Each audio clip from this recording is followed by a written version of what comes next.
ZKGM, everybody, and welcome to the October Union Community Call.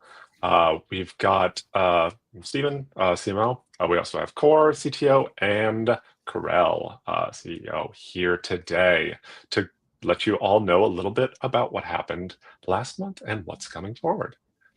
So let's get right into it. Sure. Yeah, so we finally got the full Union U token staking implementation live. We already posted a blog on it, but it's the first fully kind of cross-chain staking implementation out there. Good for us because basically it allows fast and easier deposits to various exchanges while still allowing Azure to expand into various chains. Right now we're looking to basically expand U token staking to potentially allow other chains to also leverage this mechanism. We see many partner chains like Lava and such who kind of have the same issue where they have a chain with a native token and want staking available on basically many other ecosystems for their token. That's mainly something that right now Azure is really pushing for various chains to integrate. And I think a really cool thing to see that wasn't actually originally part of our core product stack that has gotten quite some traction. We right now have fully decentralized public RPCs available through Lava as well. That's something that's great for our developer community and for data access itself to the Union network.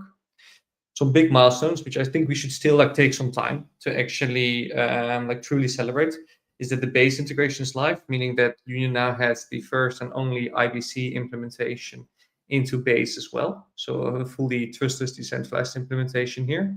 And the same for Say now being full on mainnet as well. So I still think that's actually extremely cool to see that when we originally founded Union, really IBC was only possible between Cosmos chains of a certain version. And now we see that it's possible amongst many different ecosystems. And this helps us a lot as well with expansion. Because this week we saw Akash looking to basically move their core protocol to a different chain. But one requirement that they have when they move their core protocol is that the new chain is IBC compatible. So basically we see that the fact that Union is now so widely available in different ecosystems create opportunities for widely used Cosmos apps to migrate, but still keep feature parity. So we're seeing if they potentially integrate Union for this. I'm quite bullish on that. We saw Karel's intern being created by Ensemble. I thought that's a nice little gimmick. It's kind of fun to see how he interacts with me. So feel free to ask any questions on Union and search to the official intern. I myself went to KBW, Korea Blockchain Week, to basically do mainly business development for Oro BTC, which we think is going to be the main revenue driver and using the revenue to obviously buy back the U token down the line, basically the main mechanism to start really scaling Union. And so we did the same at Token 2049, also working on kind of the institutional side of Union. So for those who feel like we might have been quiet or who haven't seen not as many new features specifically targeted to small users, that's very much because the last month we've been only targeting larger institutional users. And of course we have Azure U launched as well, fully on-chain abstracted LST with fast withdrawals. And I think probably this week we'll see pools go live for Azure on Uniswap as well, and basically more availability to do stuff with your EU and get additional yields. Fantastic. Yeah, so apart from the amazing upgrades Kyle already mentioned, EU staking, Base being live, Say being live, 3 really big products. We're already working on what's next. And tying into this theme of enterprise focus for really big clients with tons of volume, we're working on really advanced access control management for Cosmos and deployments and stacks. Currently, we already have really advanced, I would say probably the best Cosmos contract deployment pipeline. But we're really making sure that you can have very fine-grained access methods on those, which is already quite common in EVM, but we want to bring that level of maturity to the Cosmos ecosystem as well. So that's something I'm pretty excited about, although it's a bit more boring for end users. Besides that, running up to TGE, there were continuous additions to the dashboard and the Union accounts, many integrations, NFTs, Discord roles. Some parts I was very happy with, but there's also other parts that were a bit slower sometimes. Now, this was mostly due to the size of our community. For example, Discord starts to rate limit us because we're handing out so many roles. Not much you can do about those. But there's also some generally stability improvements I really want to make leading up into season 2 and further developments, and as well as new testnets that may launch. So for those, we'll really make sure that the dashboard will have a very mature, proper base to work off with. So expect far fewer stability issues in that. Now, the same new foundational off-chain backend system that we're building, those techniques were also applied for Arrow. So for Arrow, we're playing with a lot of key vault integrators and liquidity providers, and there's some really cool stuff we're building there. Hopefully more available to share on that soon. But for now, we're really focusing on building out those key infrastructure systems. Now, as far as new chains goes, no promises on dates because any chain requires a lot of research and development to bring our state-of-the-art consensus verification there. But Sui is making excellent progress, which is very fun. What's really fun about Sui is they produce tens of blocks per second. So if you're building indexing infrastructure, such as us, because every relayer needs to index what's going on the chain, it's quite a challenge. But we love a good challenge, so that's cool. As long as all the entire Sui stack, of course, being fully move-based.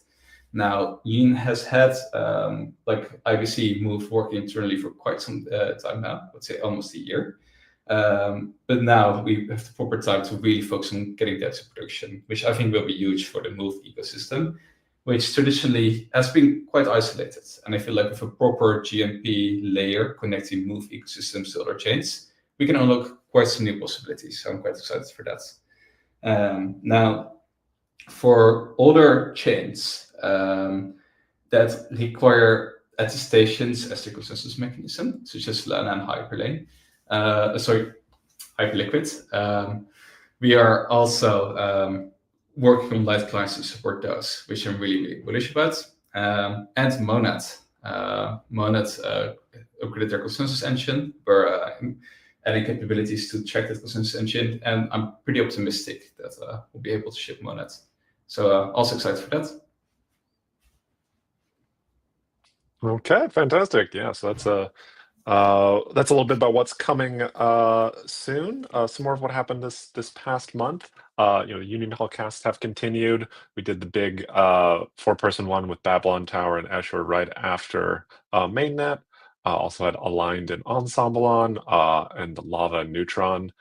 Both excellent ones. Go check them out if you haven't yet. The Wandering Whale Sharks are still continuing to kind of get back to the community. We did a whitelist giveaway with Rome. Then there was also did a event with Prometheans. There will be more of those coming in October as well. Have a big event planning with another couple of communities. So if you're a holder or just interested, keep an eye out for that. The Union Fellow Dexter rebranded to Yodel. That means Yield Orchestration and Distribution Layer. I suggest you go give their account a follow. Go check out what they're doing. They've designing a really cool. It's not just a rebrand. They're really iterating on their product, and I think it's a really neat thing that they're doing. But they'll be able to explain it better than I would. Then Blockworks Research put out a big research article on interop. It really shows Union's technical ability compared to a bunch of competitors, and kind of discusses where interop can kind of go from here. It's really, really well done, really interesting. I highly suggest everybody give it a read. And then, in addition to the others, keep on other events. Love Niche went on a Rome Protocol event, and it was really, really bullish. So good one to go check as well. Go to the next one. And then, Carl, you want to go into a little bit more about KBW and, do you want a token, but anything from there as well? Yeah, so this is just part of our wider strategy for the next couple of months around Babylon and Babylon's Bridge itself. Most of our traffic is basically deals that we have with institutions and whales, so high value transfers. And so for our next products, we're looking to expand upon that, kind of playing into Union's strength, high security for high worth transfers itself, and leading into Oro as well. So basically, there we are doing various TVL deals to make sure that upon Oro's launch, we hit certain minimal TVL targets, and from that we have quite a predictable revenue. So with that, you have to think for treasury companies, certain exchanges, and also currently we're in talks with various banks to see if we can provide yield to the BTC that they're holding, and also become their bridge partner as a deal with this. So basically, we're using Oro as a way to guide them in initially as an initial product, and then to buy them into the wider Union ecosystem as a whole. Very good. Yeah.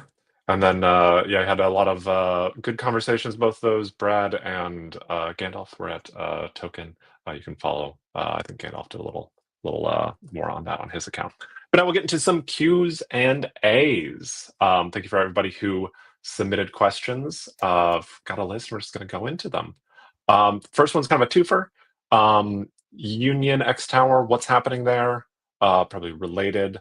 When will BTC flywheel points be distributed? Those are Yeah, exactly. So this is a bit of a painful thing for us as well. With Babylon changing its direction with its EVM deployment, doesn't really affect us, but we're still a bridge provider for the trustless Bitcoin vaults and such. But for Tower, it's especially painful because it means that there's less direct user traffic on the Babylon chain and more high value transfers going in and out. And what it meant for Tower specifically is kind of a realignment of their strategy. Well, you have the blog post that you can read out on this.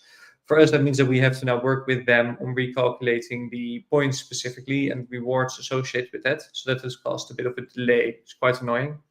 On the flip side, that means that we have more baby tokens to distribute for points holders and such. So with the unwinding of Tower, that means that there is an additional very liquid asset that will be provided for recipients here. So with the bad comes a bit of the good. I think we're quite close with finally wrapping up with that team and having their end of the data in as well. And with that, we can do the final points calculations. Very good. Yeah, and I think anybody who I know, the Towers Post have noted they're kind of shuttering. The product is still live. If you have put liquidity on that platform, go to their channels, their Discord, wherever. If you have any issues with that, the Union mods don't have any ability to troubleshoot that. It's not our product. So go give them a check if you're having issues. But it's pretty smooth. Let's see next. So we talked about this a little bit, but maybe you can go a little bit more into it. Will there be new chains added to mainnet? I mean, yes, but are there any others that we want to mention other than the ones that you spoke about earlier, Core? Sorry, can you rephrase one more time? Any other new chains that are coming that people can expect? Yes. So first of all, would love to hear from the community where they see most demand. But yeah, no, I think Sui, Hyperliquid, Solana, Monad, all very bullish ecosystems. Also, and this is, I guess, a bit more of an operational work, but we can also just very easily connect you to any Cosmos system in existence. So yeah, drop your favorite Cosmos chain and we'll make sure that there's a connection there. Okay, lovely. Fantastic. So a user asked, there's been increased activity in South Korea and China. Any upcoming plans in those regions? Yeah, very specifically, most of our launch partners for ROBTC are in those regions. So I've been spending most of my nights, late night calls, together with Gandalf, dealing with Hong Kong-based family offices, miners, etc., all for this TVL. So a lot of our focus actually at the moment is on Korea and China. Okay, fantastic. Yeah. Let's see next. A general question. what is the difference between the Union Foundation and Union? Do you want to go into that? Yeah. So Union, or technically Union Labs, is the company that does the development on the core technology itself, and that we originally founded. And when we originally founded Union, we didn't yet know if we're going to do a token or not, if we would do like a white network, or if maybe we would just sell off the original technology and provide it as a provider to, let's say, a different blockchain. And in the end, we had, of course, a choice to do like a full decentralized network. And for that, legally, we have the Union Foundation that provides a separation as well with power control. Since I make a lot of decision making on strategy regarding which new chain to integrate or which products to build, we have a separation with which entity controls the tokens, controls the exchange listings, etc. That's performed by the independent Union Foundation that's being led by the great Brett, who I think has done multiple talks, and there's some videos of him on the timeline. And that kind of creates an independence between the two. So that's obviously for legal reasons and decentralization reasons, and also make sure that there's not a buzz factor of one, that I'm not a dictator over the entire protocol. And that has worked quite well so far, I think. Yeah, absolutely. So when it comes to a lot of the technical, decisions, that's labs. A lot of the other ecosystem focused things, those are more foundation sort of stuff. That would be the simplest way to think about it, though. There's a little crossover in both. But next one is so you've spoken a couple times about Oro. One user asks, is that now the main focus instead of Union? Well, go into maybe a little bit about the strategy behind that. Yeah, it's not the main focus, but basically a problem that many bridge protocols have at the moment is, even though they do a lot of volume, like let's say Layer 0 is the biggest one right now, the revenue they obtain from that volume actually isn't that high. Layer 0 has less than 2 million in revenue a year, and that's not profit, right? That's revenue, so you have to subtract salaries and such from that. And if you look at right now where most of the revenue is able to make, so when you kind of control the full vertical stack, so when you control the assets, the yield, the bridging, the Explorer integration. So my camera is zooming in. And if you basically control all of those, then you have a much greater revenue making opportunity. And as we are the main bridge around Babylon and have many great connections now to BTC institutions and such, our initial product that we're going to bring out that has this full vertical integration is Oro BTC. Because for me, as a founder, what I want to optimize now in the next 12 months is being able to kind of do the largest U token buyback that's possible, and in the next 10 years to do it as consistently as possible. And so basically these tailor-made assets that where you can do ZK proof of reserve using Union ZK stack, where you can do bridging in various chains to get the highest yields, where we have deep integrations with partner protocols. I think personally that will provide us the best opportunity to execute on that vision. And so Oro BTC is just the first of many that we want to do. Oro BTC, the way that we launched is with pre-deposit vaults, where technically the minimal deposit will be $1 million worth of Oro BTC. So really for the initial launch phase, this is a very institutional product where we specifically work together with a couple of major institutions before it goes into full access for everyone, with the specific objective to make Union as a whole network earn as much revenue as possible. And that's kind of I understand that might seem, Stephen, as if it's a new product, two very detached things. But for me, it's part of the wider vision, where technically a bridge is always an asset issuer and a bridge is always an enabler of yield for users, right? That's fundamentally what we do. And so it's kind of thinking about how can we do that best and also make sure that we don't give away the yield to someone else, right? It's very nice if you work together with two partners and both of those partners are making a bunch of money. But if you're the bridge that's sitting in between, doing cheap transfers for these two parties, then you're not actually benefiting yourself or your community. And so we basically want to be making the high yield here. Yeah, I think it kind of shows proof of concept too. Sorry, go ahead, Cor. Yeah, definitely. And I would also say that we are seeing a lot of institutional alignment with Union's consensus verification and CK level of security, really making us a very clear pick for institutions with just tons of liquidity. So I think there's a lot of alignment there as well. Yeah, fantastic. Yeah, so I think the takeaway is the main focus is still Union. Oro is part of that focus, and it's a piece of it, but the main focus remains union. Will always be union. So thank you for the question for the community. I have one more. It's not really union related. It was just a fun one, though I guess a lot of people didn't have as much fun with it. What do you think about the market this past weekend? What was your impression about all that? Yeah, I think many protocols got into some big troubles, being potentially long or short various tokens. It's good to see Athena not collapse, right? If they've been deleveraged, they would have a big issue.